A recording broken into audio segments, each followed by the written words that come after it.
यस सामग्रीको व्याख्यामा स्वागत छ। ल आज हामी गणितको एउटा अत्यन्तै महत्त्वपूर्ण र भनौं न एकदमै रमाइलो विषयमा छलफल गर्दैछौं। त्यो हो समूह अर्थात् सेट्स। यस व्याख्यामा हामी समूहको एकदमै आधारभूत अवधारणादेखि लिएर ती लामा लामा जटिल शाब्दिक समस्याहरू कसरी सजिलै समाधान गर्ने भनेर हेर्नेछौं। गणितका यी साना नियमहरूले हाम्रो दैनिक जीवनका तथ्याङ्कहरूलाई कसरी सरल बनाउँछन् भन्ने कुरा साँच्चीकै नै गजबको छ है।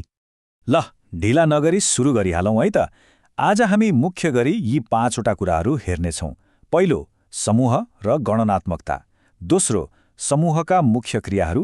तेस्रोमा भेनचित्र र सूत्रहरू। र त्यसपछि 2 समूह अनि 3 समूहका शाब्दिक समस्याहरू। हामी एकदमै आधारभूत कुराबाट सुरु गरेर जटिल समस्यासम्म पुग्नेछौँ। भाग 1, समूह र गणनात्मकता। कुनै पनि ठूला समस्याहरू सुल्झाउनु अघि हामीले यसको जग बुझ्न जरुरी छ। सबैभन्दा पहिलो कुरा आउँछ गणनात्मकता। सुन्दा अलि गाह्रो शब्द जस्तो लागे पनि नि यो एकदमै सरल छ। दिएको कुनै पनि समूहमा जम्मा कतिवटा सदस्यहरू छन् त? हो, त्यसकै गन्ती नै गणनात्मकता हो। उदाहरणका लागि यदि एउटा समूहमा A, B, C, D, E, F गरी जम्मा 6वटा अक्षरहरू छन् भने त्यस समूहको गणनात्मकता सिधै 6 हुन्छ। यसलाई हामी अङ्ग्रेजी अक्षर एनले अर्थात् एन अफ ए ले जनाउँछौँ। र यसले अर्को रमाइलो कुरा स्पष्ट पार्छ, त्यो हो प्रतिच्छेदन वा इन्टरसेक्सन। यो भनेको नि 2 वा सोभन्दा बढी समूहहरूमा मिल्ने वा साझा सदस्यहरूको समूह हो। जस्तै मानौ एउटा समूहले क्रिकेट खेल्नेहरूलाई जनाउँछ र अर्कोले फुटबल खेल्नेहरूलाई जनाउँछ भने प्रतिच्छेदनले ती व्यक्तिहरूलाई मात्र जनाउँछ जसले दुवै खेल मजाले खेल्छन्। अब जाउँ संयोजन अर्थात् युनियनतिर। यो भनेको चाहिँ सबैलाई एकै ठाउँमा ल्याउनु जस्तै हो। समूह एमा भएका, समूह बीमा भएका र दुवैमा साझा भएका सबै सदस्यहरूलाई मिलाएर बन्ने एउटै ठूलो समूह नै संयोजन हो। तर यहाँनिर एउटा कुरा ठ्याक्कै ख्याल गर्नुपर्छ है। हामी साझा सदस्यहरूलाई 2 पटक गन्दैनौँ नि, जम्मा 1 पटक मात्रै समावेश गर्छौँ। अब पालो आयो फरक अर्थात् डिफरेन्सको। यहाँनिर यो मात्र भन्ने शब्द नि अत्यन्तै महत्त्वपूर्ण छ। कुनै 2 समूह ए र बीमा साझा सदस्यहरूलाई चट्टकै हटाएर समूह एमा मात्र बाँकी रहेका सदस्यहरूलाई समूहको फरक भनिन्छ। पछि लामा शाब्दिक समस्याहरू समाधान गर्दा यो मात्र शब्दले साँच्चै नै ठूलो भूमिका खेल्नेवाला छ। त्यसैले यसलाई चाहिँ मज्जाले याद गरिराखौँ। र अर्को छ पूरक अर्थात् कम्प्लिमेन्ट।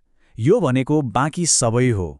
सर्वव्यापक समूह अर्थात् युनिभर्सल सेटभित्र पर्ने तर हाम्रो मुख्य समूहभित्र चाहिँ नपर्ने सदस्यहरू यसमा पर्छन्। जस्तै सर्वेक्षणमा सहभागी त भएका तर क्रिकेट वा फुटबल दुवै खेल मन नपराउने व्यक्तिहरूको समूह, उनीहरूलाई हामी पूरक भन्छौँ। भाग 2, समूहका मुख्य क्रियाहरू। अब हामी गणितीय सङ्केतहरूलाई हाम्रो दैनिक बोलीचालीको भाषामा कसरी बुझ्ने भनेर हेर्नेछौँ। अब यो तालिकाको सबैभन्दा रोचक कुरा के हो भने नि यो वास्तवमै शाब्दिक समस्याहरू समाधान गर्ने हाम्रो मुख्य साँचो हो। प्रश्नमा कम्तीमा एउटा मन पराउने भनियो भने त्यो सिधै संयोजन अर्थात् एनएयुबी हो भनेर बुझ्नुपर्छ। त्यस्तै दुवै मन नपराउने भनियो भने त्यो पूरक हो। यो स्लाइडलाई त गणित र हाम्रो भाषा बीचको एउटा अनुवादक नै मान्दा पनि हुन्छ। यहाँनिर एकैछिन रोकियौँ है, किनभने यी 2वटा वाक्यले धेरैलाई एकदमै झुक्क्याउँछन्। ए र बी दुवै भन्दा यो र शब्दले अनिवार्य रूपमा दुवैमा भएको साझा कुरा अर्थात् प्रतिच्छेदनलाई जनाउँछ। तर ए वा बी भनियो भने नि त्यसले कि त ए कि त बी कि त दुवै अर्थात् संयोजन वा युनियनलाई जनाउँछ। र तथा वा बीचको यो सानो भिन्नताले गणितमा पुरै उत्तर नै परिवर्तन गरिदिन्छ। भाग 3, भेनचित्र र सूत्रहरू।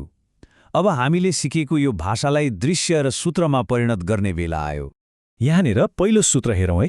An of A union B निकाल्न ए र बीलाई जोडेर साझा भाग अर्थात् इन्टरसेक्सनलाई किन घटाइन्छ होला त? किनभने जब हामी पुरा ए र पुरा बी जोड्छौँ बीचको त्यो साझा भाग 2 पटक जोडिन्छ नि त। हो, त्यही दोहोरो गन्तीलाई हटाउन 1 पटक साझा भाग घटाइएको हो। सूत्र त्यसै घोक्ने मात्र होइन, यसरी यसको पछाडिको कारण बुझियो भने कहिल्यै बिर्सिँदैन के। भाग 4, 2 समूहका शाब्दिक समस्याहरू।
भाग 4 दुई समूहका शाब्दिक समस्याहरू।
भाग 4 दुई समूहका शाब्दिक समस्याहरू।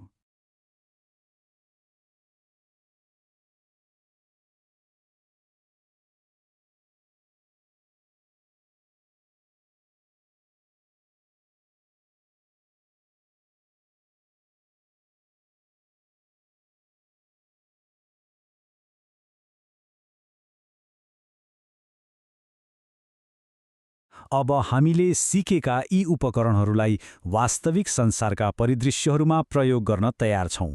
ल हेरौँ, यहाँ एउटा एकदमै राम्रो व्यावहारिक समस्या छ। 300 जना विदेशी पर्यटकमा गरिएको सर्वेक्षणमा पोखरा र लुम्बिनी जाने अनुपात 2:3 दिइएको छ। 90 जनाले दुवै ठाउँ घुमे र 60 जनाले कुनै पनि ठाउँ घुमेनन् रे। अब हामीले कम्तीमा एक ठाउँ घुम्ने पर्यटकको सङ्ख्या निकाल्नुपर्नेछ। यो एउटा रहस्यमय कथा जस्तै छैन त, जसलाई हामी अब सुल्झाउने छौं। अब अगाडि बढौँ र हेरौँ यसले कसरी काम गर्छ। अनुपात 2:3 भएकोले पोखरा जानेलाई 2x र लुम्बिनी जानेलाई 3x मान्छौं। अब भेनचित्र बनाएर यी मानहरू त्यहाँ राख्छौं। भित्रका सबै भाग र बाहिरको साक्षी जोड्दा जम्मा पर्यटक 300सँग बराबर हुनुपर्छ। यसरी समीकरण हल गर्दै जाँदा x को मान 66 निस्कन्छ। कति सजिलो है? अनि हाम्रो अन्तिम उत्तर आउँछ 240। जम्मा 300 पर्यटकमा 60 जनाले कुनै पनि ठाउँ घुमेनन् भने बाँकी रहेका 240 जनाले त कम्तीमा एक ठाउँ त पक्कै घुमे नि। सूत्र र भेनचित्रको सही प्रयोगले यस्ता जटिल देखिने प्रश्नहरूको कति सजिलै र सटिक उत्तर दिन्छ है। यो अर्को एकदमै सान्दर्भिक उदाहरण हो। एसईई दिने विद्यार्थीहरूको सर्वेक्षणमा 75% विज्ञान पढ्न चाहने, 55% स्टाफ नर्स, 5% कुनै पनि नपढ्ने र 21 जनाले दुवै पढ्न चाहेको पाइयो। यहाँ प्रतिशत र वास्तविक सङ्ख्या सँगसँगै आएको छ। जम्मा विद्यार्थी सधैँ 100% हुन्छन् भन्ने आधार मानेर प्रतिशत र यो 21 जनाको सङ्ख्या बीचको सम्बन्धबाट भेन चित्र मार्फत यस्ता समस्याहरू हल गर्न सकिन्छ। करियर योजना र तथ्याङ्क विश्लेषणमा समूहको सिद्धान्त कति धेरै उपयोगी छ भन्ने यसले ठ्याक्कै देखाउँछ। भाग 5 3 समूहका शाब्दिक समस्याहरू। 2वटा समूह त हामीले मज्जाले बुझ्यौं, अब यो अन्तिम र अलि जटिल खुड्किलो पार गरौँ है त। कल्पना गरौँ 75 जना व्रतालु भक्तजनहरू माझ एउटा सर्वेक्षण गरियो। स्याउ, केरा र चेरी मध्ये कुन फल मनपर्छ? कसैलाई एउटा मात्र मनपर्छ, कसैलाई 2वटा त कसैलाई 3वटै। यो 3वटा वृत्तहरू खप्टिएको जटिल अवस्थालाई कसरी चित्रमा देखाउन सकिन्छ होला त? अब यो तथ्याङ्कलाई राम्ररी हेरौँ है। यहाँ त मात्र भन्ने शब्दको बाढी नै आएको छ। जस्तै 35 जनालाई स्याउ मनपर्छ, 17लाई स्याउ मात्र, 10लाई केरा मात्र, 13लाई चेरी मात्र, अनि 6 जनालाई स्याउ र केरा मात्र, 5लाई केरा र चेरी मात्र र 4 जनालाई चेरी र स्याउ मात्र। स्याउ मनपर्ने 35 जना भन्नु र स्याउ मात्र मनपर्ने 17 जना भन्नुमा आकाश पतालको फरक छ नि। भेन चित्रमा मात्र भनिएको सङ्ख्या सिधै बाहिरी भागमा राखिन्छ, अरूमा जोडिँदैन। 3वटा घेरा भएको भेनचित्र भर्ने सबैभन्दा राम्रो तरिका भनेकै यी मात्र जोडिएका खण्डहरूलाई पहिला भर्नु हो। त्यसैले सबैभन्दा महत्त्वपूर्ण कुरा के हो भने नि समूहका जस्तोसुकै कठिन प्रश्नहरूलाई पनि भेन चित्रले एउटा स्पष्ट चित्रमा बदलिदिन्छ। कतिजनालाई 3वटै फल मनपर्छ र कतिलाई कुनै पनि मन पर्दैन। जब 3वटै वृत्त खप्टिएको बीचको भाग र बाहिरको भाग पत्ता लगाउने कुरा आउँछ, तब भेन चित्र आफै कोरेर हेर्नुको विकल्प नै छैन। के यी दिएका तथ्याङ्कलाई लिएर एउटा भेन चित्र कोर्न सकिएला त? आफैले अभ्यास गर्दा समूहको पूरै अवधारणा छर्लङ्ग हुनेछ। यस सामग्रीको व्याख्याको अन्त्यसम्म साथ रहनुभएकोमा धेरै धेरै धन्यवाद।